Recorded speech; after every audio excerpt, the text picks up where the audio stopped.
তাফসীর পেশ করার জন্য ইন্তেজামী কমিটির পক্ষ থেকে শুভেচ্ছা জানাচ্ছি। আলোচ্য বিষয় সূরাতুল ফুরকান আয়াত 63 থেকে 70।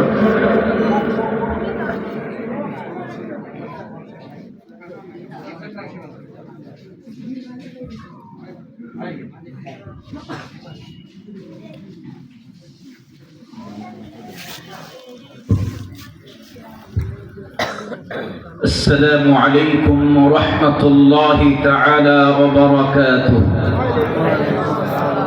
الحمد لله نحمده ونستعينه ونستغفره ونعوذ بالله من شرور أنفسنا ومن سيئات أعمالنا. من يهده الله فلا مضل له ومن يضلله فلا هادي له. ونشهد أن لا إله إلا الله وحده لا شريك له. ونشهد أن سيدنا وحبيبنا ورفيقنا ومولانا محمدا عبده ورسوله الذي أرسله بالحق بشيرا ونذيرا وداعيا إلى الله بإذنه وسراجا وقمرا منيرا. أما بعد فقد قال الله تعالى في كلامه المجيد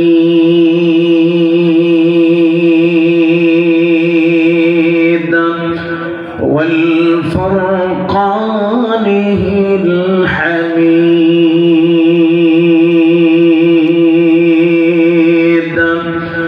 أعوذ بالله من الشيطان الرجيم. بسم الله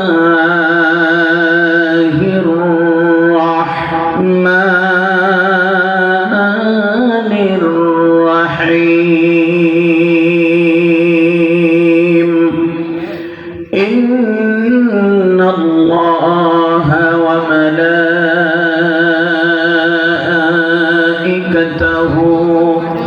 يصلون على النبي يا أيها الذين آمنوا صلوا عليه وسلموا تسليما. সকলে মুহাব্বতের সাথে দরুদ ইব্রাহিম পড়ি।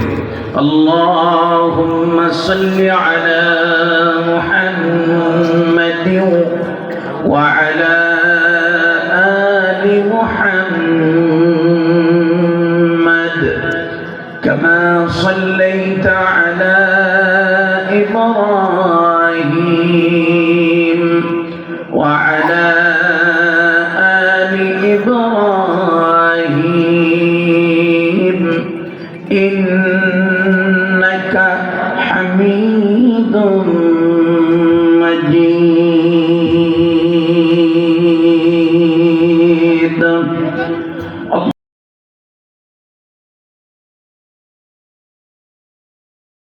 وعلى آل محمد كما باركت على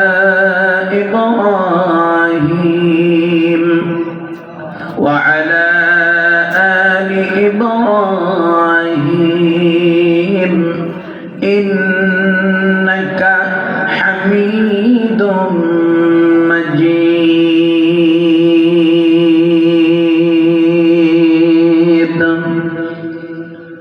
الحمد لله লাল সবুজ যুব সমাজ কল্যাণ সংস্থা আয়োজিত 17তম বার্ষিক তাফসীরুল কোরআন মাহফিলের সম্মানিত সভাপতি, আমন্ত্রিত উলামায়ে কেরাম, আমার সামনে উপস্থিত আল্লাহ রাব্বুল আলামিনের মাহবুব বান্দাগণ, পর্দার আড়াল থেকে যারা শুনছেন আমাদের সম্মানিতা মায়েরা, সকলকে অন্তরাত্মার পক্ষ থেকে জানাচ্ছি মোবারকবাদ, জানাচ্ছি অভিবাদন, জানাচ্ছি মোস্ট ওয়েলকাম, জানাচ্ছি তাহিয়া, আসসালামু আলাইকুম ওয়া রাহমাতুল্লাহি ওয়া বারাকাতুহু।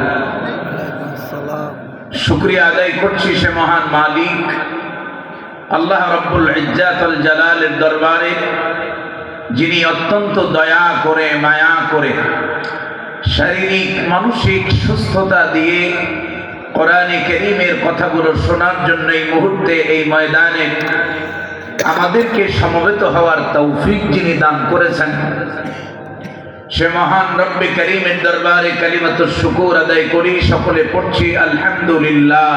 আলহামদুলিল্লাহ। রব্বানা লাকাল হামদ লাকাল হামদ হামদান কাসীরান তাইয়িবান মুবারাকান ফীহি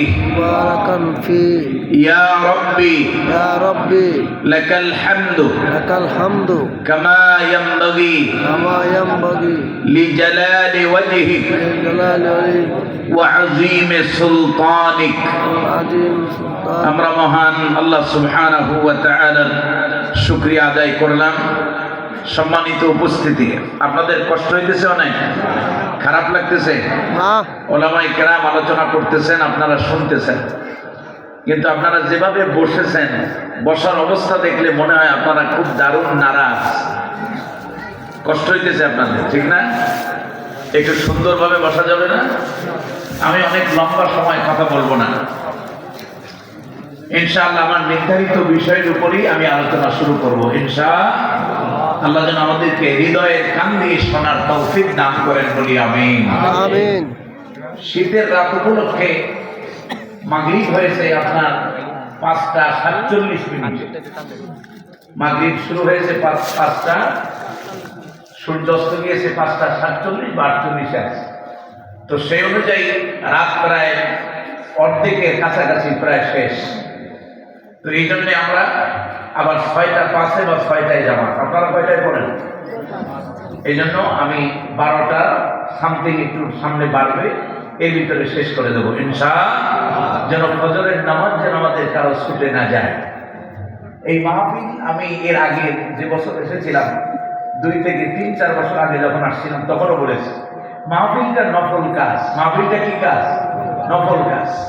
এটা শোনাটা ফরজ নয়, ওয়াজিব নয়, সুন্নত নয়, সর্বোচ্চ সওয়াব হবে, এই মানে নফল কাজ, নফল ইবাদত। কিন্তু ফজরের জামাতে অংশগ্রহণ করাটা এটা আমাদের জন্য বাধ্যতামূলক, ঠিক কি না? হ্যাঁ, আমাদের স্বভাব হলো আমরা মানে এক্সট্রার পিছনে দৌড়াই, কিন্তু আসলের পিছনে দৌড়াই না। শবে বরাতের দিন দেখি, এবছর শবে বরাতের দিনও ভাগ্যক্রমে প্রোগ্রাম ছিল সিলেটে, আপনার সুনামগঞ্জ। তো সেদিন দেখলাম যে মাশাআল্লাহ মসজিদগুলো সব ভরপুর, কিন্তু আপনার রাতে নফল নামাজে মসজিদ ভরপুর, কিন্তু ফজরের নামাজে অনেকেই ছিল। এরকম অবস্থা আছে না নাই? হ্যাঁ, আমাদের মানুষের অবস্থাও যেমন, দেশের অবস্থাও যেমন, সব মিলিয়ে আমাদের গোটা অবস্থাটা আসলে সুখকর নয়, ভালো নয়, ঠিক কিনা? আল্লাহ যেন আমাদেরকে বোঝার তৌফিক দান করেন, বলি আমিন। আমি অনেক লম্বা ভূমিকা দেব না, যেহেতু কোরআনের তাফসীর, আমার বিষয় দেওয়া হয়েছে সূরা ফুরকান আয়াত 63 থেকে 70। তাফসীরে ঢোকার আগে শুধু এতটুকু বলবো, শুধু ওয়াজ মাহফিল শুনলেই আমাদের এই সমাজে শান্তি আসবে? কোরআনে কারীমের শান্তি আর সুখ যদি উপলব্ধি করতে চাই, তাহলে আল্লাহর কোরআন আমাদেরকে শিখতে হবে, ঠিক না? কোরআন শিক্ষা করা প্রতিটি মুসলমানের জন্য বাধ্যতামূলক করেছেন কে? আল্লাহ। 2 নম্বরে আল্লাহর কোরআন আমাদেরকে বুঝতে হবে। এক নম্বরে শিখবো, দুই নম্বরে বুঝবো, তিন নম্বর কাজ হবে যা পড়বো, যা বুঝবো তা দিয়ে ব্যক্তি, পরিবার, সমাজ, রাষ্ট্র, আমাদের অর্থনীতি, সমাজনীতি, রাজনীতি, গোটা জীবন কোরআন দিয়ে পরিচালনা করতে হবে, ঠিক কিনা? যদি এই তিনটা কাজ আমরা করতে পারি তাহলেই কেবল কোরআনের সুখ আর শান্তি আমরা উপলব্ধি করতে পারবো ইনশাআল্লাহ। নসেদ যদি মাহফিল 17তম মাহফিল, কত মাহফিল আছে? 50তম, 60তম, 80তম, আছে না নাই?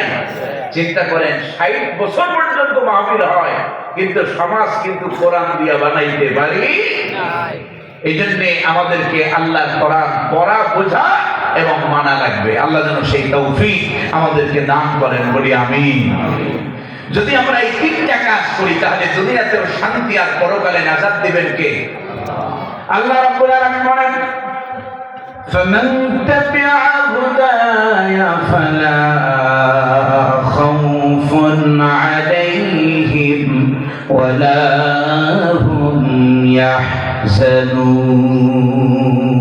يحزنون।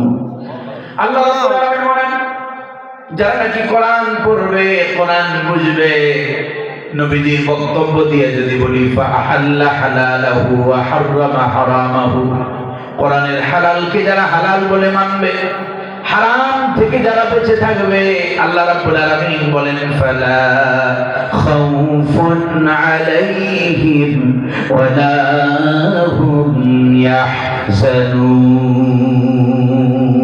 আল্লাহু আকবার। জাগতিক কোনো ভয় তাদের থাকবে না। কোরআন ওয়ালাদের জাগতিক কোনো ভয় থাকবে না। ওয়ালা হুম ইয়াহজানুন, আর পরকাল নিয়েও তাদের কোনো দুশ্চিন্তা থাকবে। দুনিয়াতে, পৃথিবীতে একটা রাষ্ট্র আছে যারা কোরআন দিয়ে চলে।